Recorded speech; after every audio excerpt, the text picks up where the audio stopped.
Assalamu alaikum wa rahmatullah. Barkanku da wannan lokaci da kasancewa a cikin wannan sabon bidiyo. Kamar dai da kuka sani a kowane lokaci idan dama ta zo da ake samun kuɗi da ita, muna gabatar muku da ita a wannan gida. A wannan bidiyon ma mun sake zo muku da ta hanya wadda za ta baka damar samun kuɗi a online. Matuƙar kana amfani da WhatsApp ɗan uwa, wannan dama ta ce. Da WhatsApp ɗinka za ka yi amfani kana rinka samun kuɗi. A kowace safiya za ka yi withdrawal na kuɗi, matuƙar za ka yi amfani da wannan hanya. So abin da za ka yi a nan shi ne, idan kana kallon bidiyon nan ne a YouTube, ka je a description na wannan bidiyo za ka ga link register. So ga post ɗin nan da muka yi na shi wannan site a cikin Telegram channel ɗinmu, so ga link ɗin nan, so kana taɓa link ɗin zai wuce kai a browser inda za ka register kamar dai haka. So a nan za ka zo ka sanya number wayarka, a nan ƙasa sai ka sanya password, a nan ƙasa ma ka maimaita wannan password naka. Bayan ka gama sai bayananka sai ka taɓa wajen register gashi. Kana taɓa shi za ka ga ya buɗe ma fuskar wannan website. Kamar dai haka za ka ga ya buɗe ma. So idan kuka riba account balance ina da 172, wanda minimum withdrawal ɗin shi guda 1000 ne. So amma kasancewar suna ɗaukar charges ɗin guda 200, kaga ba za ka yi withdrawal ba sai ya kai 1200 kenan. So abin da za ka yi ka samu shi wannan quiz shi ne za ka taɓa na wajen start test ɗin nan, shi za ka taɓa.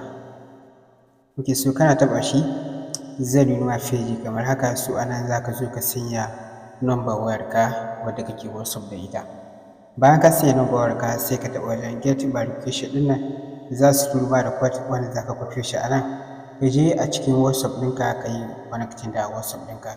Hanya ce da ake samun kuɗi da shi wannan site sosai, wato ɓangaren yin connecting. Idan har za ka yi register ka yi connecting da WhatsApp ɗinka, a kowace safiya za ka rinka yin withdrawal na kuɗi a cikin wannan website. Wato sai hanya ta biyu inda za ka rinka samun kuɗi da shi wannan site shi ne ɓangaren invite, shi ne ɓangaren promo ɗin nan. Idan ka taɓa shi za ka ga sun baka link naka wanda za ka kwafe shi ka je ka yi, wato ka yi share duk wanda ka invite. Idan har ka invite duk wanda ya register ya connecting da WhatsApp ɗin shi, kai ma za ka rinka samun income yana sauka ma. So hanyoyin da ake biki na ana samun kuɗi da shi wannan site. Idan muka dawo ɓangaren account, idan kuka duba gashi nan dai, wato abin da muke da shi akan balance ɗinmu. So matsalar ok, idan kuka duba yana akan TRC ne. So za mu maida shi akan wato naira ya dawo akan naira. TRC in kuka duba yana 0.38. To da naira muke so mai amfani idan za mu yi withdrawal, za mu maida shi akan naira. So ga inda za ka zo ka taɓa domin ka yi, wato ka maida shi a ɓangaren naira. Idan kuma da crypto kake so dai, nan za ka taɓa nan wajen. Kana taɓa shi zai nuna masu kamar haka.